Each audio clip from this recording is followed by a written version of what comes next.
अस्सलाम वालेकुम।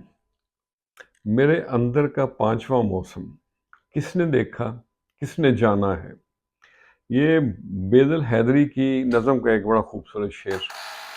तो आज मैंने भी इसी को ज़हन में रख के पांचवें मौसम पे कुछ तमा आजमाई की है, आपसे भी शेयर करते हैं। अर्ज़ किया है, होंगे सुंदर सारे मौसम, ये पांचवा मौसम सुहाना है। हिजर कहीं कहीं फराक के लम्हे, ये किस्सा बड़ा पुराना है। होंगे सुंदर सारे मौसम, जाने वाले तो दूर गए, जाने वाले तो दूर गए, बेसूद नीर बहाना है। कहीं गैर भी हो गए अपने, कहीं गैर भी हो गए अपने, कहीं यार अभी मनाना है। ये पांचवा मौसम सुहाना है। आज और कल के चक्कर वक्कर, ये रोज नया बहाना है।